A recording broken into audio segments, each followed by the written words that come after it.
I came to Canada December 24th, 2011. I was living with my auntie for a year after I left. I was abused and almost raped, physically and mentally abused.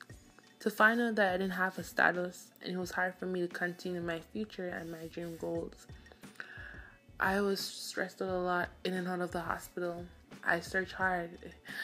And then my vice principal was the only one that I had that could help me because my parents was back home. I didn't have no one else.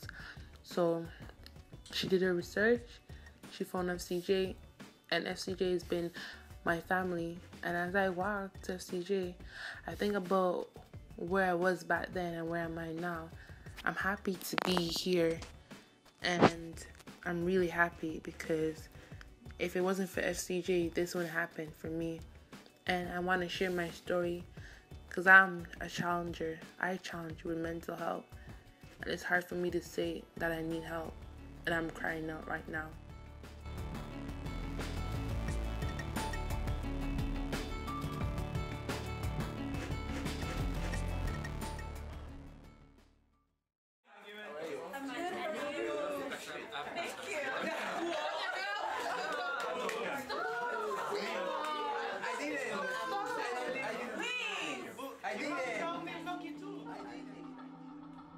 Our group is very unique as it's a group of newcomer, immigrant, refugee, and precarious migrant youth.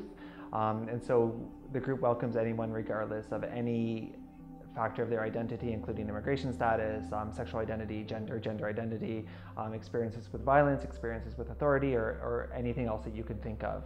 And so that group coming together, there's a lot of issues around access in terms of accessing education, accessing an equitable participation once in education, accessing healthcare, accessing appropriate healthcare, accessing mental health care, accessing different supports, accessing recreation. There's lots of barriers that the youth face stemming from different aspects of their identity. One of the main challenges I faced was probably getting into school, because it takes you have to go through so many documents and paperwork just to get into school, and this school causes lots of stress, especially if you've taken some of these classes before and you have to struggle and prove yourself back in a new country. It could cause lack of self-confidence and make you doubt yourself as a person. My issue was support, where to go.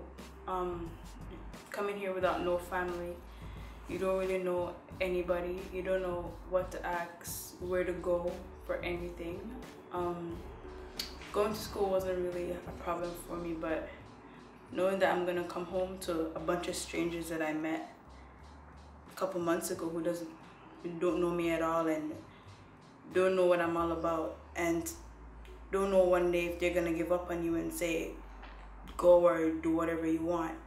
It's like you don't know where to go for support, and it's so hard to trust people because you're here alone and they don't know you as much as your family do. Since I was a newcomer, it was hard to make friends just because I did not fit in.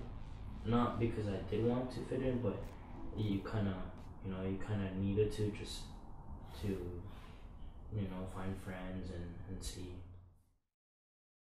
People judge you based on behaviors, people judge you they stigmatize you. But at the end of the day, we don't see that. The stigma here doesn't exist. We all go through our different challenges. When that is a challenge and we are able to work together as a unit, as a team, to help you transition from point A to B, I think we see progress. Back home, mental health was not an issue because it did not exist. Whenever someone talks about depression or anxiety or any type of mental illness, that doesn't exist. In order for you to survive, you need to struggle, and that's it. Mental health for me is the way you think.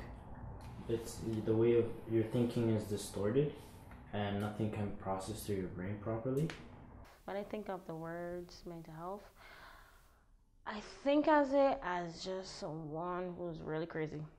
Because where I'm from, no one really thinks about mental health. When there are people on the streets, we call them paros, but we say they're crazy because they're probably drugged up on too much drugs, and that's mental health to us. We don't really think as not being able to sleep or anything as mental health issues. Working with the youth in different ways, I feel there's a stigma around mental health, and I feel there's a stigma around accessing support for mental health, because a lot of times talking to the youth around what it means to talk to a counselor, or what it means to be part of a group or get access to different supports and different services, immediately the word that comes up is crazy. That means I'm crazy if I go to a counselor, which of course isn't the case. For me, it took me a really long time before I try and get support. For me, I'm a foster kid, so it's very easy for me to get a counselor without have to pay or anything like that. So I finally made the call for the counselor, and it was like the hardest decision ever. But I called her, and it was like I'm gonna go to this stranger and tell her absolutely everything about me. And for me, it was like I don't know how it's gonna benefit me anyway. So finding help for me was quite easy, but to go there, it's hard.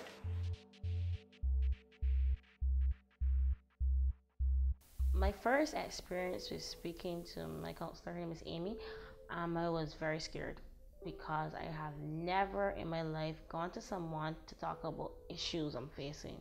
Usually I keep them to myself or pray for guidance to go through these situations, but talking to her the first time, I was very nervous. Like, I kept most of my issues to myself. Like, I only talked about certain stuff. Like, I wanted to let her know everything. And when I first went to her, she was like, whatever you tell me is between us. And I guess the more she talked, the more I felt more comfortable to talk a little bit more throughout the sessions. So to me, it really has made a difference in my life. The youth don't find it difficult to connect with the counselors if the counselors are open to an opportunity to get to know the individual they're going to be working with. Because in this environment, trust is a big issue, right? We work based on your time, based on that pace. We develop therapeutic relationship first before we work towards solutions. And I think that really helps in terms of connecting with the youth. Connection is all that matters, because once the youth feel connected to that counselor or feel connected to that worker, there's that possibility that there will be progress, there will be collective work being done, and you see positive impact from that. We need to work in a more collective and concerted effort to increase supports for precarious status youth in many different areas to kind of proactively offset some of the effects of inaccess. Around building access to school, building access to healthcare, building access to employment, all of these kinds of things. For us, what we see here is that the number of precarious status youth are increasing and the supports aren't, unfortunately.